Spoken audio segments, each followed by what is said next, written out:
मुझे कृष्णा बनने का कोई शौक नहीं जिसके पीछे सब भागें। मुझे तो सुदामा बनना है जिसके आने की खबर सुनकर कृष्णा अपनी गाड़ी छोड़कर नंगे पांव दौड़कर दरवाजे खड़े सुदामा को गले लगा ले। नमस्कार, धन निरंकार। मैं श्वेता वर्मा आज आप जी के सामने भक्त विषय पर अपने भाव रखूंगी। भक्त का मतलब होता है अनुयायी। हम बहुत भाग्यशाली हैं जो सतगुरु ने हमें निरंकार प्रभु से जोड़ा है। इस निरंकार प्रभु का ज्ञान दिया है, अपने चरणों से लगाया है। इसी संदर्भ में सतगुरु बाबा हरदेव सिंह जी महाराज संपूर्ण हरदेव वाणी में फरमाते हैं कि भक्त यही भगवान के आगे करता है अरदास सदा, तुझ पर ही विश्वास टिका हो रहे तेरा एहसास सदा। मुझ मछली का तुझ सागर से नाता टूट पाए ना, हे ईश्वर जो तुझे भुलाए वो पल हरगिज आए ना। इन पंक्तियों में सतगुरु बाबा हरदेव सिंह जी महाराज समझा रहे हैं कि भक्त सदा अपने भगवान के आगे यही अरदास करता है कि जो उसका विश्वास है इस निरंकार प्रभु पर पक्का रहे और निरंकार प्रभु का एहसास सदा उसे रहे। और मछली मुझे कहा गया है और सागर इस निरंकार परमात्मा को। हे परमात्मा, मैं तुझे कभी ना भुलाऊं। मेरा मछली का जो तुझसे सागर से नाता है वो कभी टूट ना पाए। इसी को स्पष्ट करते हुए एक प्रसंग भी है। भक्त धन्ना जी का जन्म मुंबई के पास धुआं गांव में एक जाट घराने में हुआ।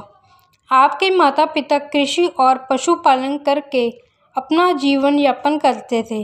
वह बहुत गरीब थे। जैसे ही धन्ना बड़ा हुआ उसे भी पशु चराने के काम में लगा दिया। वह रोज पशु चराने जाया करता। गांव के बाहर ही कच्चे तालाब के किनारे एक ठाकुर द्वार था जिसमें बहुत सारी ठाकुर की मूर्तियां रखी हुई थी। लोग प्रतिदिन वहां जाकर माथा टेकते व भेंटा अर्पण करते। धन्ना पंडित को ठाकुरों की पूजा करते, स्नान करवाते व घंटियां खड़काते रोज देखता।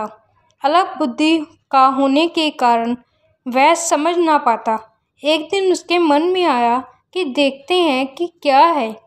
उसने एक दिन पंडित से पूछ ही लिया, आप मूर्तियों के आगे बैठकर क्या करते हैं? पंडित ने कहा, ठाकुर की सेवा करते हैं जिनसे कि मनोकामनाएं पूरी होती हैं। धन्ने ने कहा, ये ठाकुर मुझे भी दे दो।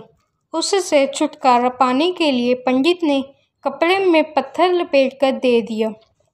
घर जाकर धन्ने ने पत्थर को ठाकुर समझकर स्नान करवाया और भोग लगाने के लिए कहने लगा।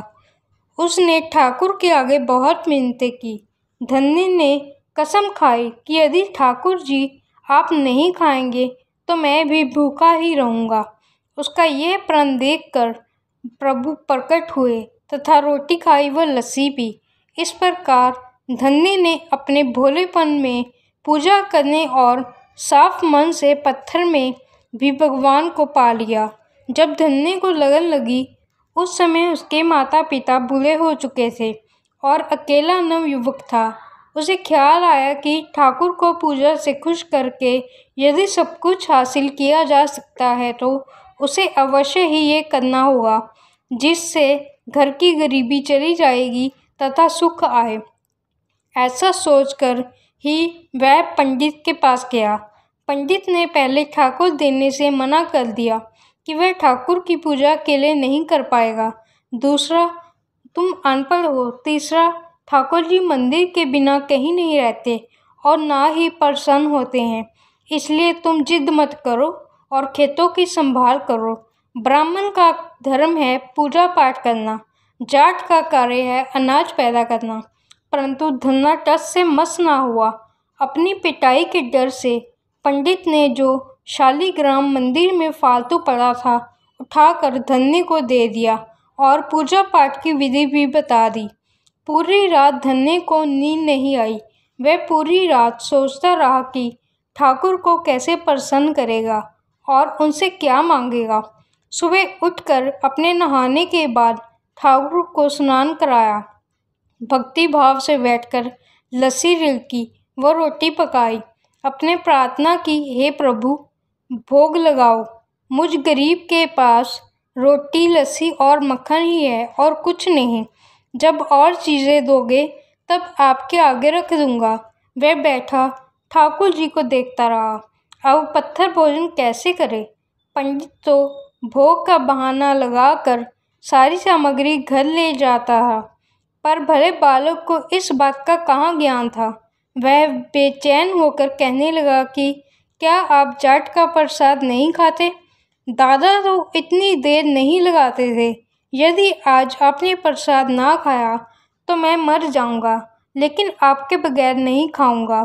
प्रभु जानते थे कि वह मेरा निर्मल भगत है, छल कपट नहीं जानता। अब तो प्रकट होना ही पड़ेगा। 1 घंटा और बीतने के बाद धन्ना क्या देखता है कि श्री कृष्ण रूप भगवान जी रोटी मक्खन के साथ खा रहे हैं और लस्सी पी रहे हैं। भोजन खाकर प्रभु बोले, धन्य जो इच्छा है मांग लो, मैं तुम पर प्रसन्न हूँ।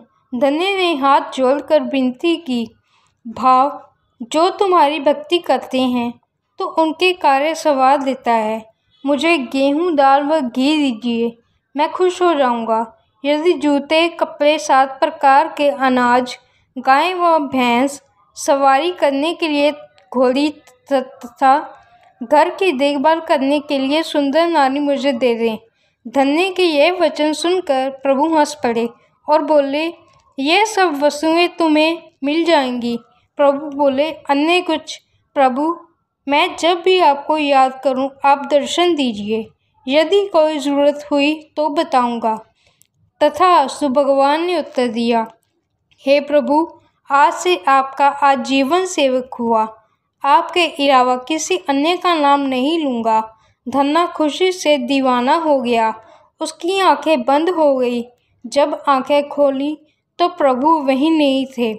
वह पत्थर का शालिग्राम वहाँ पड़ा हुआ था। उसने बर्तन में बचा हुआ प्रसाद खाया, जिससे उसे 3 लोकों का ज्ञान हो गया। प्रभु के दर्शनों के कुछ दिन पश्चात धन्य के घर सारी खुशियाँ आ गईं। एक अच्छे अमीर घर में उसका विवाह हो गया। उसके बिना कोई भूमि पर भी फसल लहलहा गई।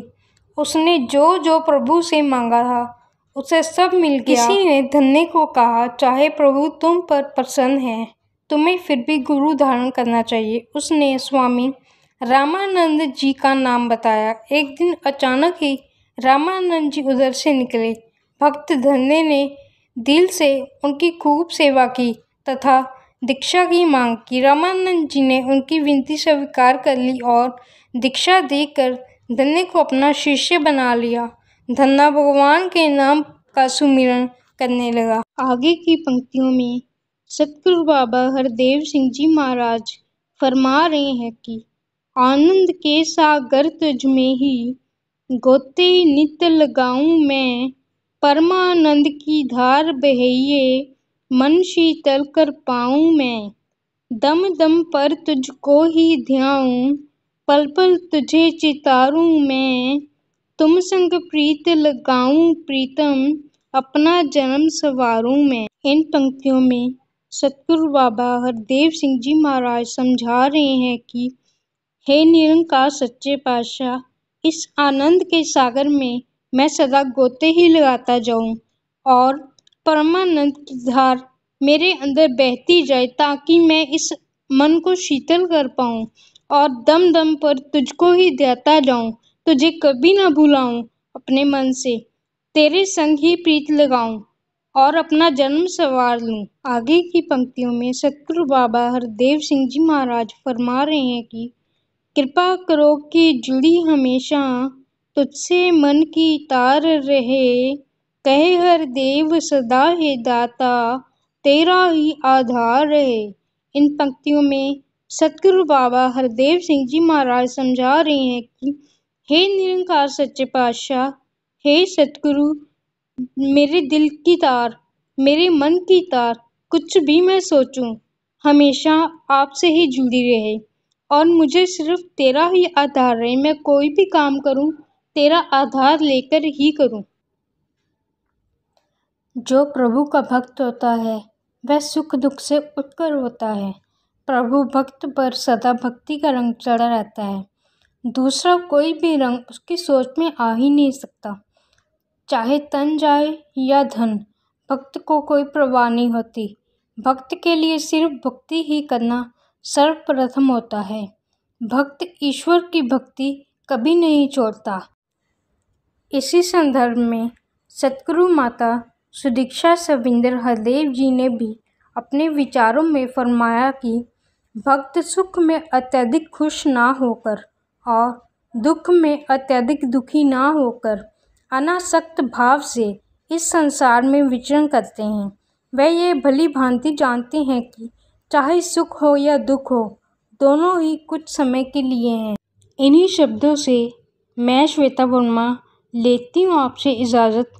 कमेंट बॉक्स में कमेंट करके ज़रूर बताइए इस संदर्भ में आप जी के क्या विचार हैं। नमस्कार, धन निरंकार।